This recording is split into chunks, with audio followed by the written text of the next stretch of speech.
Hey there, I'm Amy Thompson, 32, killing it in my marketing career, and living what I thought was the dream life. My husband, Mark. He's a lawyer, sharp as a whip, though often more married to his job than to me. We've got a cute little house in the suburbs, weekend barbecues, the whole 9 yards. Amy, can you watch Tommy this Saturday? I've got a hair appointment. My sister-in-law, Lisa, chirps over the phone. Of course, Lisa. You know I love spending time with the little guy. I reply, genuinely happy to help with her adorable, high-energy 5-year-old. Thanks, you're a lifesaver, she says. But there's something off in her tone, a hesitance I can't quite place. I brush it off, family's family, right? Saturday arrives, and Tommy's a whirlwind of energy. Aunt Amy, can we go to the park? Please, please, please. You bet, champ. Let's go tire you out, I laugh, ruffling his hair. We're at the park, and I'm pushing Tommy on the swings when across the street I spot Lisa. She's not at her hair appointment, she's window shopping, watching us with an expression so dark it sends a chill down my spine. If looks could kill. That night, I wait up for Mark. He finally trudges in, looking exhausted, barely glancing up from his phone. Hey, how was your day? I ask, hoping for a moment of connection. Busy, big case. Probably working all weekend, he mutters. I sigh, the familiar ache of loneliness creeping in. Mark, can we plan a date night soon? It feels like we hardly see each other anymore. He finally looks at me, but his gaze is distant. Sure. I'll check my schedule, he says, knowing full well he won't. The next day, we're at a family dinner, and Lisa's acting strangely, throwing me these odd glances. Finally, she pipes up, her voice syrupy sweet. So, Amy, how's that big project going at work? Must be nice to have so much freedom. I sense the barb behind her words. It's going well, thanks. How's the job hunt on your end? Lisa's smile tightens. Oh, it's tough finding something that works with Tommy's schedule. If you need any help with your resume or anything, just let me know, I offer, trying to stay friendly. Oh, I'm sure you'd love to help, she mutters under her breath, her voice laced with sarcasm. The tension at the table is thick, but Mark remains oblivious, focused on his food. As we're leaving, I overhear Lisa talking to Mark. I don't know how Amy does it all. Work, taking care of Tommy. I just hope she's not stretching herself too thin. Her words sting, but I bite my tongue. I'm just trying to be a good aunt, a good sister-in-law. Is that really so wrong? That night, lying in bed next to Mark's snoring form, I can't shake the uneasy feeling that something's shifting, that the life I thought was so solid is starting to crack. And deep down, I'm afraid of what I might find on the other side. Sunday dinner comes around again, and the air feels thick with unspoken tension. As I help Tommy cut his chicken, I feel Lisa's eyes boring into me. You're so good with him, Amy, Mark's mom says, smiling. I force a smile and catch Lisa's eye roll. Thanks, I love spending time with him. Oh, I bet you do, Lisa snaps, her voice dripping with sarcasm. Mark looks up from his plate, frowning. What's that supposed to mean, Lisa? Lisa shoves her chair back, standing abruptly. It means I can't take this anymore. I won't let you hurt my son.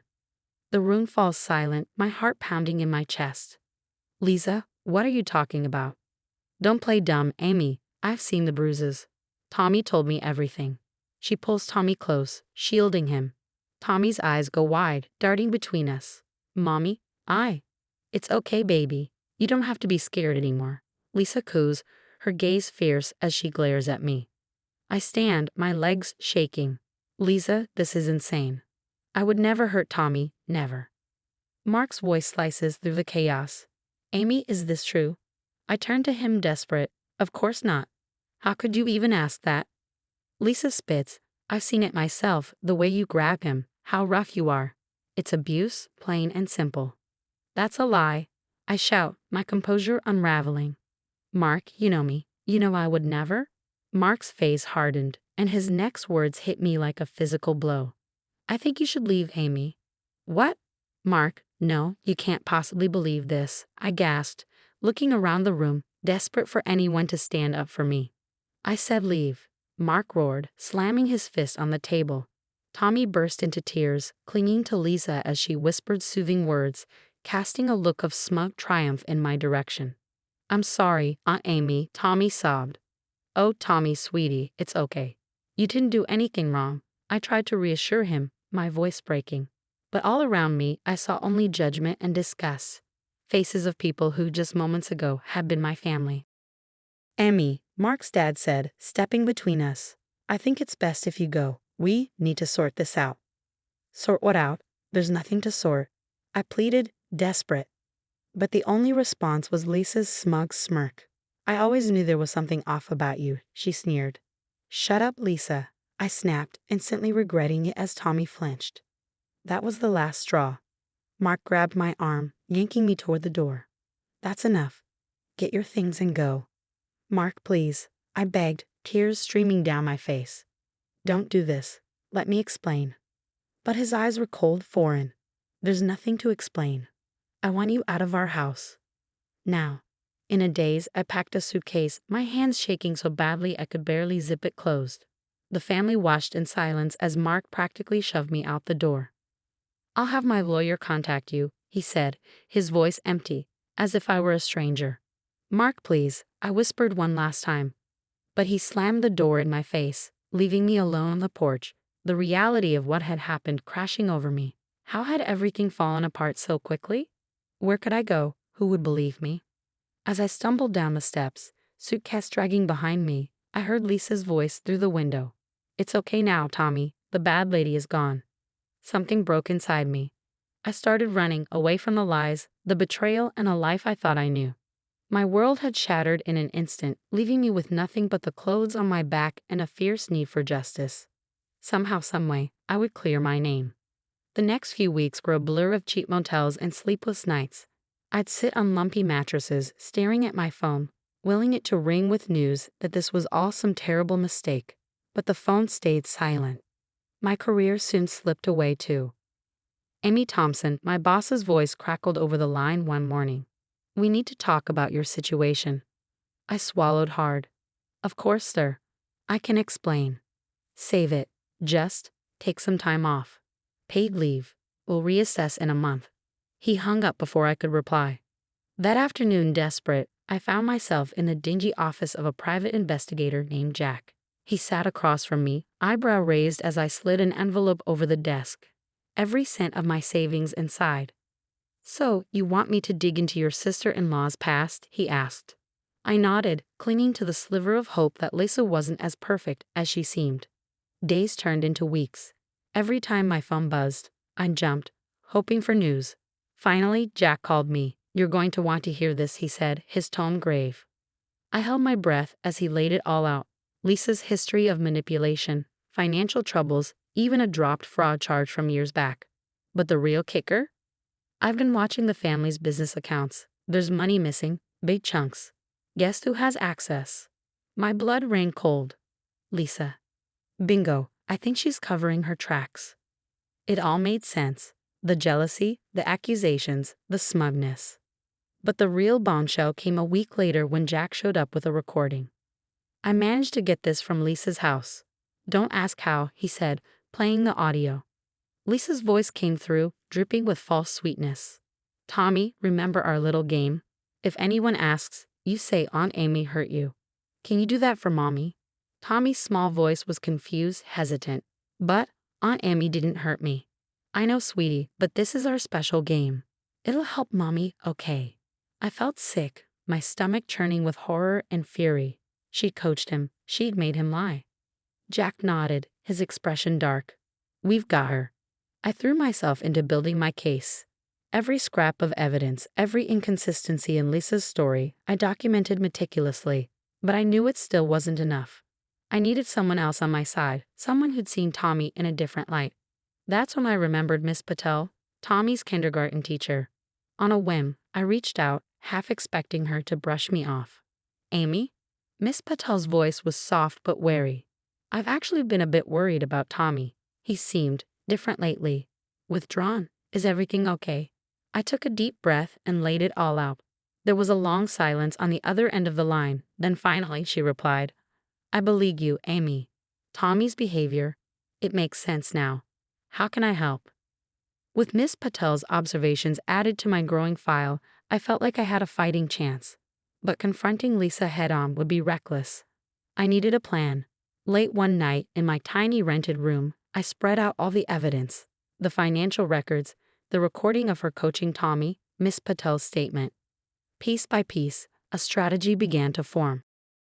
"All right, Lisa," I muttered to myself, a mix of nerves and determination fueling me. "You want to play games? Let's play." I picked up my phone, my fingers trembling slightly as I dialed a number I never thought I'd call again. "Mark, it's me. We need to talk, and you're going to want to hear what I have to say." The day of the family meeting, my stomach twisted with anxiety. I had convinced Mark to gather everyone, telling him I wanted reconciliation. But as I entered the room, seeing their familiar faces with unfamiliar expressions of mistrust, my heart steeled itself. If only they knew. "Thank you all for coming," I began, my voice steadier than I felt. "I think it's time we cleared the air." Lisa crossed her arms, her lips curling into a smirk. "What's there to clear? We all know what you did." "Actually, Lisa, we're here to talk about what you did." I met her gaze unflinchingly, and the room fell silent.